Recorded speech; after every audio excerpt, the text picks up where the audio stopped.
आज से पहले तो इस पे कोई कमल चिन्ह था ही नहीं। तुम्हारा ध्यान नहीं गया होगा, देखो कमल का चिन्ह तो वहीं पर है। मैं कितनी खुश हूं, मैं तुम्हें बता नहीं सकती। क्या मैं इन्हें वापस ले लूं? खाना सिर्फ मेरे है, केवल मेरे। मैं जानती थी वो जहां भी जाएंगे वापस अवश्य लौट कर आएंगे। दीदी ये कान्हा का आशीर्वाद है।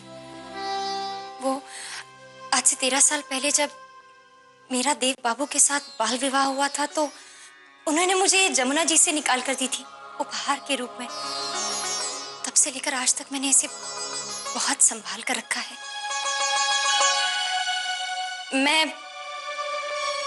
मैं जब तक देव बाबू के नाम का सिंदूर अपने मांग में नहीं भर सकी तब तक मैंने कान्हा के चरणों में ही वो सिंदूर अर्पित किया था। एक बार ये मूर्ति मुझसे खो गई थी। मैं ही जानती हूँ मैंने इसके बिना कैसे दिन गुजारे हैं। तुम्हें ये मूर्ति देवर जी ने दी है ना, पर वो तो खुद तुम्हारे साथ है। मुझे ये मूर्ति मेरे पिताजी ने दी थी जो अब इस दुनिया में नहीं है। उन्होंने मुझसे कहा था कि मैं हमेशा इस मूर्ति को संभाल कर रखूं। मुझसे ये मूर्ति खो गई थी जिसकी सजा मुझे इतने सालों तक मिली। ये मूर्ति मेरे से 13 सालों तक दूर रही। आज मेरे 13 सालों की सजा पूरी हुई राधिका। अब मुझसे ये मूर्ति मत लो, ये मूर्ति मुझे लौटा दो।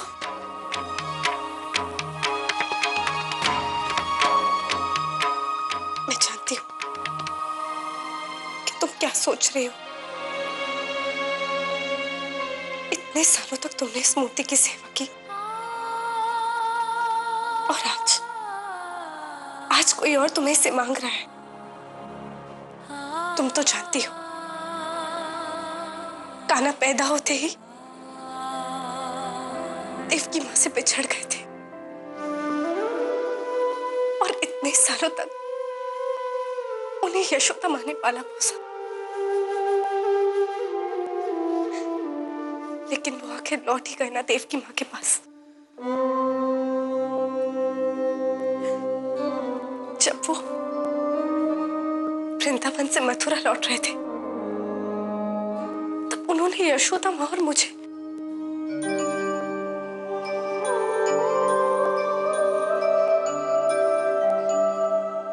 मेरा मतलब है राधा को पलट कर भी नहीं देखा। पर इसका ये मतलब तो नहीं ना कि वो कान्हा से कम प्रेम करती है। कान्हा भी देव की मां के पास इसीलिए लौट गए क्योंकि उन पर उनका अधिकार था। देव की मां भी उनकी याद में इतने सालों तक तड़पती रही।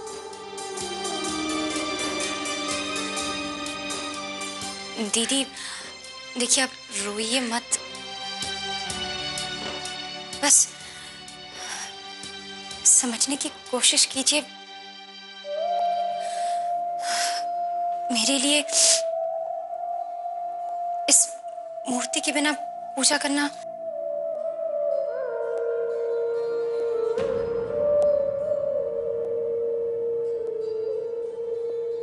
चिंता मत करो, तुम्हें ये मूर्ति वापस मिल जाएगी। मुझे मूर्ति नहीं चाहिए क्योंकि कान्हा मेरे है। अपनी बात साबित करने के बाद मैं तुम्हें तुम्हारी मूर्ति वापस दे दूंगी।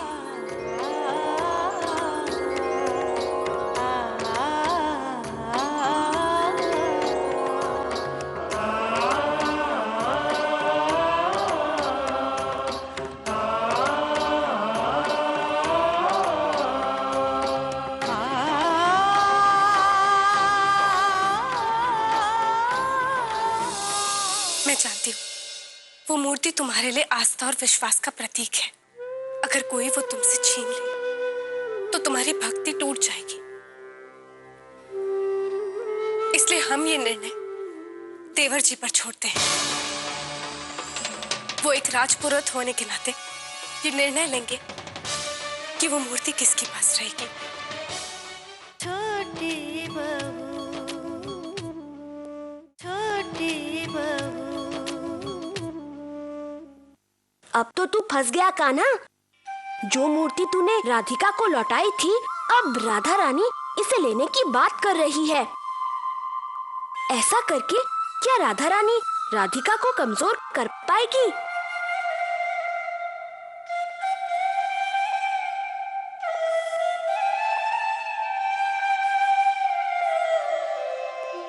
राधा रानी ये जानती है कि उस मूर्ति में राधिका के प्राण बसते हैं। उन्हें ऐसा लगता है कि राधिका से वो मूर्ति छीनकर उसकी भक्ति को तोड़ सकती है। शायद मेरी मूर्ति को अपने पास रखने की चेष्टा में राधिका कोई ऐसा काम कर देगी जो मेरे सिद्धांतों के विरुद्ध होगा।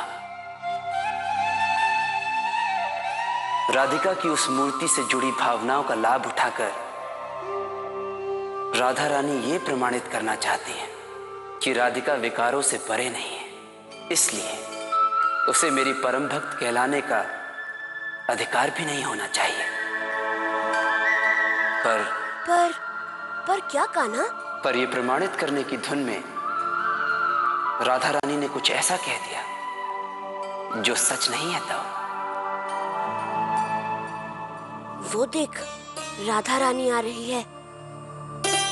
उससे पूछ लेना कि उसने ऐसा क्यों कहा। मैं तो चला।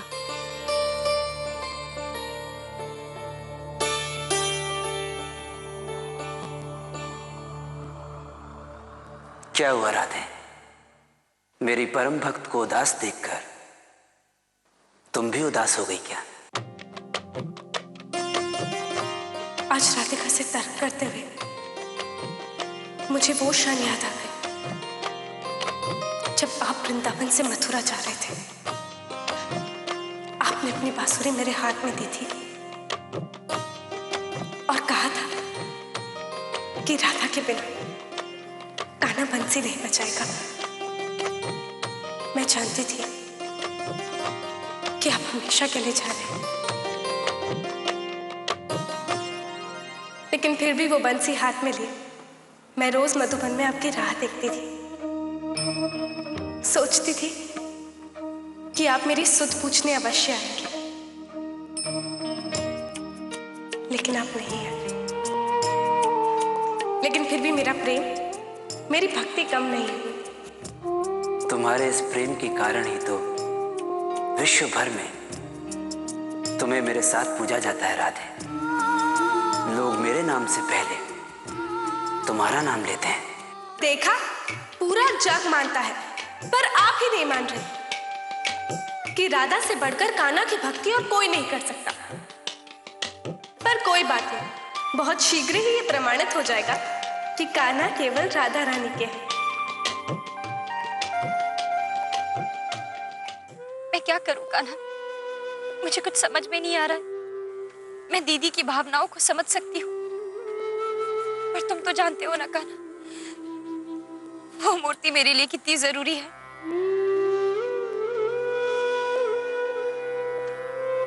उस मूर्ति में मेरी आत्मा बसती है, और वो मूर्ति दीदी के लिए भी विशेष है क्योंकि उनकी यादें उससे जुड़ी हुई है। अब मुझे क्या करना है? मुझे राह दिखाओ कान्हा।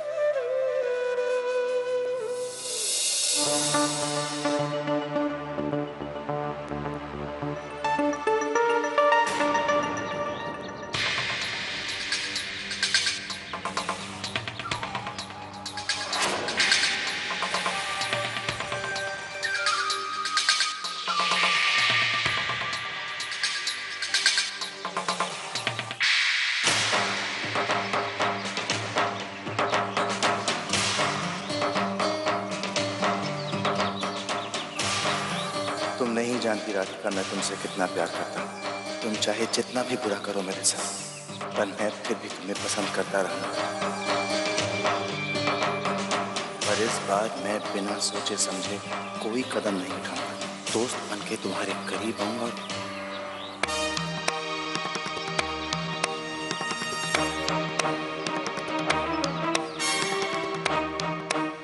देख रही हो राधे, अपनी शर्त जीतने के लिए तुम कैसे नीच और अधर्मी इंसान को राधिका के घर ले आई हो। उसके मन में केवल पाप है राधे, और उसका उद्देश्य सिर्फ राधिका को पाना।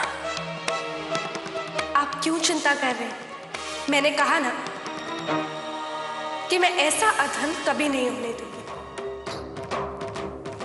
उसे सिर्फ विचार ही आया ना। अब आप देखिए कि मैं क्या करती हूं। मैं जानती हूं वो मूर्ति तुम्हारे लिए आस्था और विश्वास का प्रतीक है। अगर कोई वो तुमसे छीन ले तो तुम्हारी भक्ति टूट जाएगी। इसलिए हम ये निर्णय देवर जी पर छोड़ते हैं।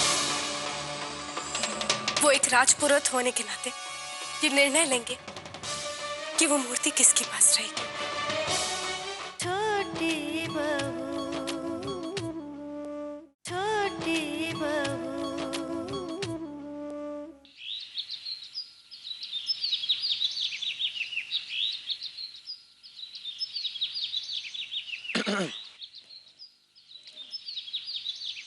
अरे आप कुछ चाहिए आपको? माधवी, वो मैं उसे ढूंढ रहा था। दीदी घर में होंगी। ओह,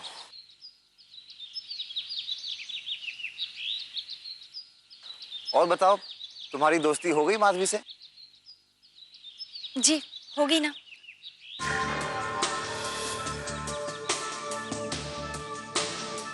बहुत एक्साइटेड थी वो तुमसे मिलने के लिए। उसने तुम्हारे बारे में इतना सुना था ना कि तुम इतनी अच्छी राजपुरोहित हो, तुमने सब कुछ इतना अच्छे से संभाल लिया है। मुझसे हमेशा कहा करती थी मुझे राधिका से मिलना है, तुम्हें जानना है, समझना है।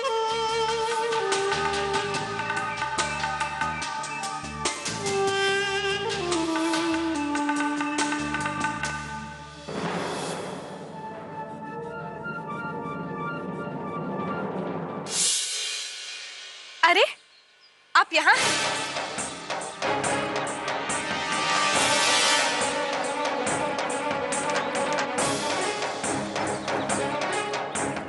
मैंने आपको हर जगह ढूंढ लिया। मुझे? क्यों? क्योंकि किसी ने मुझसे कहा कि आप मुझे ढूंढ रहे थे। मैं?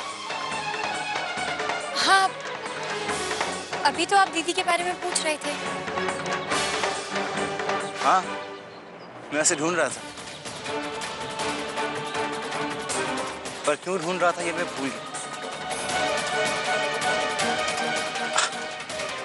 भूल गया। मैं। कोई बात नहीं, जब याद आएगा तब बता दीजिएगा। अभी आप चलिए, देवर जी ने सबको बुलाया। तो ठीक है, तुम जाओ। राधिका यहाँ पे कुछ काम कर रही है ना, तो वो काम खत्म करके आ जाएगी। राधिका काम खत्म होने का इंतजार नहीं करेगी, क्योंकि वो जानती है कि उसके पति ने बुलाया है ना राधिका।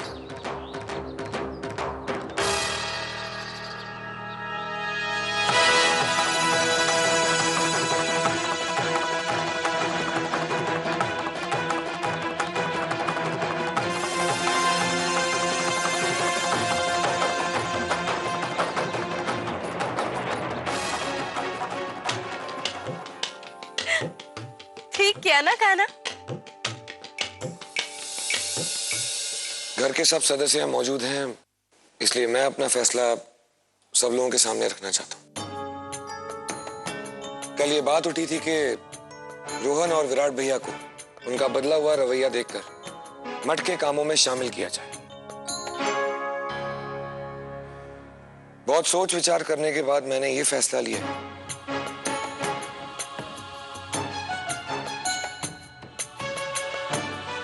कि दोनों को ही मठ की कोई ना कोई जिम्मेदारी जरूर दी जाए।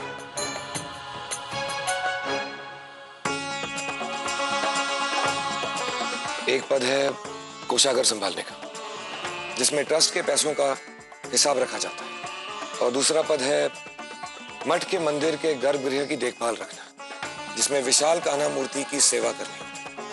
अभी आप दोनों को चुनना है कि कौन कौन सा पद संभालना चाहता है।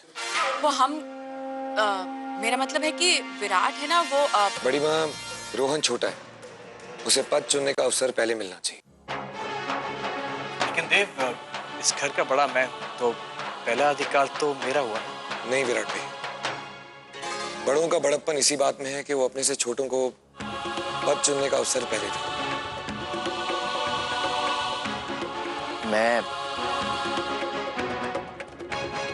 मैं गर्भगृह की देखभाल का काम चुनना चाहता हूँ।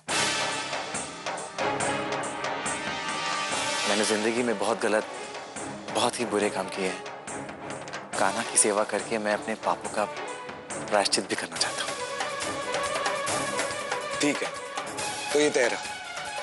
विराट भैया, आप कोषागार संभालने का दायित्व निभाएंगे?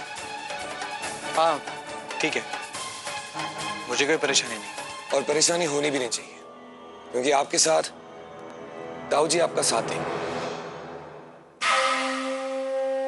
क्यों ताऊ जी, आप मदद करेंगे ना? ठीक है, तो ये सब कुछ तय रहा। भाभी, अब तो आप खुश हैं ना? खुश, बहुत खुश। इनके लिए कान्हा की सेवा करने से और कोई अच्छा काम हो ही नहीं सकता था। जैसा इन्होंने कहा, इन्हें भी तो अपने पाप धोने हैं ना। ये सब सुसंगति को लाभ है। महाभारत के युद्ध से पहले दुर्योधन और अर्जुन कान्हा के पास गए रहे मदद मांगने। कान्हा ने कहा, एक तरफ मैं हूं और एक तरफ मोरी नारायणी सेना है, दो में से एक चुनी लो। अर्जुन कान्हा को चुने रहे। वैसे नहीं आज रोहन कान्हा की सेवा करे का चुनो है, इससे मन खुश हो गया। और हाय राम, दाई माँ, अब यहाँ बीच में अर्जुन और दुर्योधन कहाँ से आ गए? इनका मतलब है रोहन ने वैसा ही किया जैसे अर्जुन ने किया था। बोलो भला छोटी माँ, इसका मतलब यही है ना कि हमारे एज ही दुर्योधन है ना? मोहिनी, मुझे जो मिला है मैं उसमें खुश हूँ। जी ठीक है। क्या हुआ राधिका, तुम परेशान सी लग रही हो?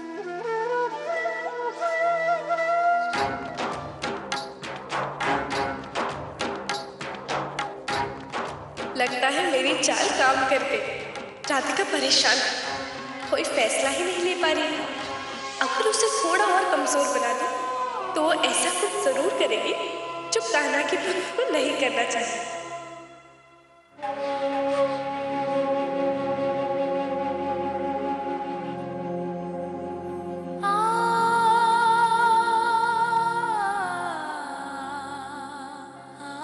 राधिका,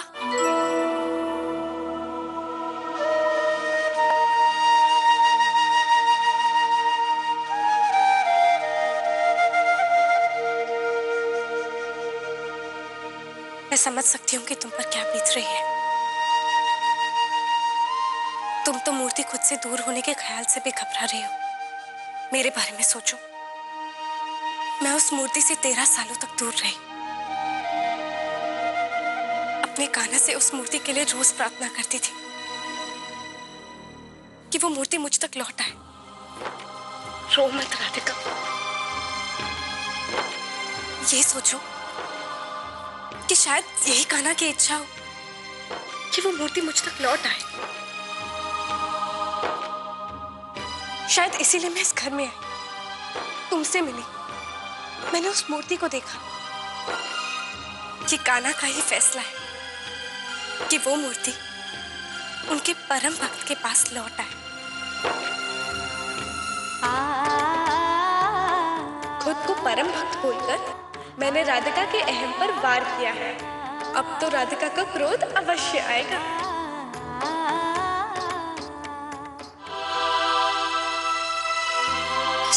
सही और गलत में फैसला लिया जा सकता है दीदी, पर जब दोनों ही पक्ष सही हो तो फैसला लेना मुश्किल हो जाता है। मैं आपकी भक्ति का सम्मान करती हूँ। ये तो अभी भी भलाई की मूर्त बनी है। ठीक, दूसरा दाव चलती। सम्मान तो मैं भी करती हूँ तुम्हारी भक्ति का। मैं जानती हूँ वो मूर्ति तुम्हारे लिए आस्था और विश्वास का प्रतीक है। अगर कोई वो तुमसे छीन ले तो तुम्हारी भक्ति टूट जाएगी। इसलिए हम ये निर्णय देवर जी पर छोड़ते हैं।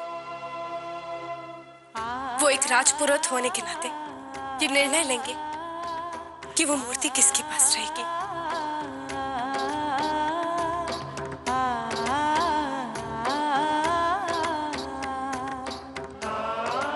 अब तुम दोनों ओर से गए रहेगा। अगर तुम मूर्ति दे देती हो तो तुम्हारी भक्ति कमजोर पड़ जाएगी, और अगर नहीं देती तो तुम एक भक्त का अपमान करोगी।